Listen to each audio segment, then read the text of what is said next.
ഇനി ഇത് ആക്ടിംഗ് ആണോ, അതോ ഹാർദിക്കിനും മുംബൈ മാനേജ്മെന്റിനും ഇട്ട് ശരിക്കും പണി കൊടുത്തതാണോ, അതോ ആവാഞ്ഞിട്ടാണോ?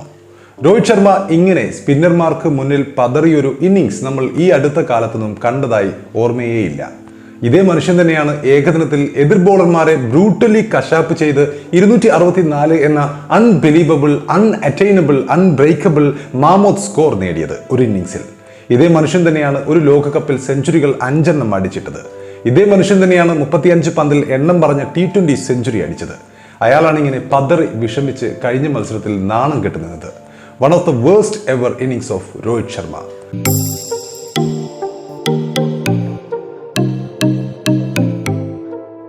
ലോകകപ്പ് വരാനിരിക്കെ കോഹ്ലിയുടെ സ്ട്രൈക്ക് റേറ്റോ റിങ്കുവിന്റെയോ ഷമിയുടെയോ അഭാവമോ ഒന്നുമല്ല, ക്യാപ്റ്റൻ രോഹിത്തിന്റെ ഫോം തന്നെയാവും ഏറ്റവും വലിയ കൺസേൺ. രോഹിത് ശർമ്മ ഏറ്റവും വലിയ ഫോമോഡിൽ കൂടിയാണ് ഇപ്പോൾ കടന്നുപോയിക്കൊണ്ടിരിക്കുന്നത്. കൊൽക്കത്ത നൈറ്റ് റൈഡേഴ്സിനെതിരെ അദ്ദേഹത്തിന്റെ വമ്പൻ പ്രകടനം തന്നെയാണ് എല്ലാവരും പ്രതീക്ഷിച്ചിരുന്നത്. എന്നാൽ രോഹിത്തിന് വമ്പൻ റെക്കോർഡ് അവകാശപ്പെടാൻ സാധിക്കുന്ന ഈഡൻ ഗാർഡൻസ് എന്ന മൈതാനത്തിൽ അദ്ദേഹം നിരാശപ്പെടുത്തുകയായിരുന്നു.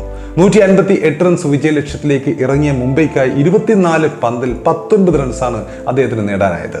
ഒരു 6ഉം 4ഉം മാത്രമാണ് രോഹിത്തിന്റെ ഈ ഇന്നിങ്സിലുള്ളത്. 83 മാത്രമായിരുന്നു അദ്ദേഹത്തിന്റെ സ്ട്രൈക്ക് റേറ്റ്. ഈ IPL രോഹിത് ശർമ്മ ഈ സീസണിൽ ഒരു സെഞ്ചുറി നേടിയത് മാറ്റി നിർത്തിയാൽ ഏറ്റവും വലിയ ദുരന്തമാണ് എന്നതാണ് നമുക്ക് കാണാൻ കഴിയുന്ന വസ്തുത. വരുൺ ചക്രവർത്തിയുടെ പന്തിൽ മോശം ഷോട്ടിന് ശ്രമിച്ച് സുനിൽ നരേന് ക്യാച്ച് നൽകിയാണ് അദ്ദേഹം മടങ്ങിയത്. ഇത്രയും ടെൻഷനോടെയും ഇന്റൻഷൻ ഇല്ലായ്മയോടെയും രോഹിത് ശർമ്മ തീർച്ചയായും മറ്റൊരു മത്സരത്തിലും ഈ അടുത്തൊന്നും ബാറ്റ് ചെയ്തിട്ടില്ല. പാഴായിപ്പോയ റിവേഴ്സ് സ്വീപ്പുകളുടെ ഒരു നീണ്ട നിര തന്നെയാണ് ഈ മാച്ചിൽ നമ്മൾ കണ്ടത്. രോഹിത് ശർമ്മയിൽ നിന്നും ഒരിക്കലും കാണാൻ കഴിയാത്ത ഒരു കാഴ്ച. ഒരു വശത്ത് ഇഷാൻ കിഷൻ അതിവേഗം റൺസ് ഉയർത്താൻ ശ്രമിച്ചപ്പോഴും രോഹിത് ശർമ്മ മെല്ലെപ്പോക്ക് ബാറ്റിംഗ് പ്രകടനത്തോടെ നിരാശപ്പെടുത്തുകയായിരുന്നു. ഈ IPL ആ സെഞ്ചുറി മാറ്റി നിർത്തിയാൽ ദുരന്തമായിട്ട് തന്നെയാണ് രോഹിത് ശർമ്മ ബാറ്റ് ചെയ്തത്. ലോ സ്കോറുകളുടെ ഒരു നീണ്ട നിര തന്നെയാണ് അദ്ദേഹത്തിന്റെ ലിസ്റ്റിലുള്ളത് ഈ IPL പരമ്പരയിൽ. ഏതായാലും T20 ലോകകപ്പ് വരാനിരിക്കെ ക്യാപ്റ്റൻ രോഹിത്തിന്റെ ബാറ്റിംഗ് പ്രകടനം ഇന്ത്യക്കും ആശങ്ക സൃഷ്ടിക്കുന്നതാണ്. ഇന്ത്യൻ നായകനായ രോഹിത് ശർമ്മ ഇതേ പ്രകടനം T20 ലോകകപ്പിലും ആവർത്തിച്ചാൽ ടീം തകർന്നടിയാനുള്ള സാധ്യത വളരെ കൂടുതലാണ്. മികച്ച ടൈമിംഗ് ഇല്ലാതെ രോഹിത് പ്രയാസപ്പെടുന്ന കാഴ്ചയാണ് നമ്മൾ കണ്ടുകൊണ്ടിരിക്കുന്നത്. ആത്മവിശ്വാസം നഷ്ടപ്പെട്ടവരെ പോലെ തന്നെയാണ് രോഹിത് കഴിഞ്ഞ മത്സരത്തിലും ബാറ്റ് ചെയ്തത്.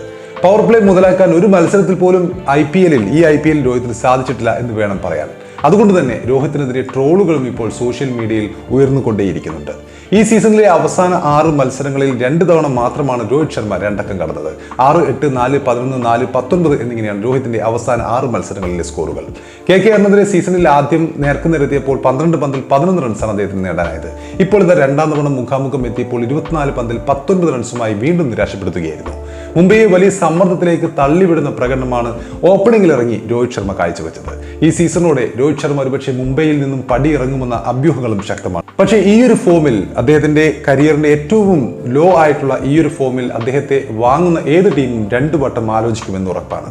ഈ വിജയത്തോടെ ഇന്ത്യൻ പ്രീമിയർ ലീഗിന്റെ 15ാം സീസണിൽ ആദ്യം പ്ലേ ഓഫിലെത്തുന്ന ടീമായി കൊൽക്കത്ത നൈറ്റ് റൈഡേഴ്സ്. മുംബൈ ഇന്ത്യൻസിനെ 18 റൺസിന് തോൽപ്പിച്ചാണ് KKR പ്ലേ ഓഫിൽ സീറ്റ് നേടിയത്. മഴ കാരണം 16 ഓവറാക്കി ചുരുക്കിയ മത്സരത്തിൽ ആദ്യം ബാറ്റ് ചെയ്ത KKR 7 വിക്കറ്റിന് 157 റൺസ് എടുത്തപ്പോൾ മറുപടിക്കിറങ്ങിയ മുംബൈക്ക് 8 വിക്കറ്റിന് 139 റൺസ് എടുക്കാനേ സാധിച്ചുള്ളൂ. രോഹിത് ശർമ്മ മാത്രമല്ല, ഹാർദിക് പാണ്ഡ്യ അടക്കം ലോകകപ്പ് ടീമിൽ ഇടം പിടിച്ച പല പ്രമുഖരും ഈ മത്സരത്തിൽ ഏറെ നിരാശപ്പെടുത്തി എന്നതും നമുക്ക് കാണാൻ സാധിക്കും. അപ്പോൾ രോഹിത് ശർമ്മയുടെ ഈ ഒരു ഫോമില്ലായ്മ വരാനിരിക്കുന്ന T20 ലോകകപ്പിലും ഇന്ത്യക്ക് വലിയൊരു അടിയായി, അല്ലെങ്കിൽ ഇന്ത്യക്ക് വലിയൊരു തലവേദനയായി മാറുമോ എന്ന ആശങ്കയിലാണ് ക്രിക്കറ്റ് പ്രേമികൾ.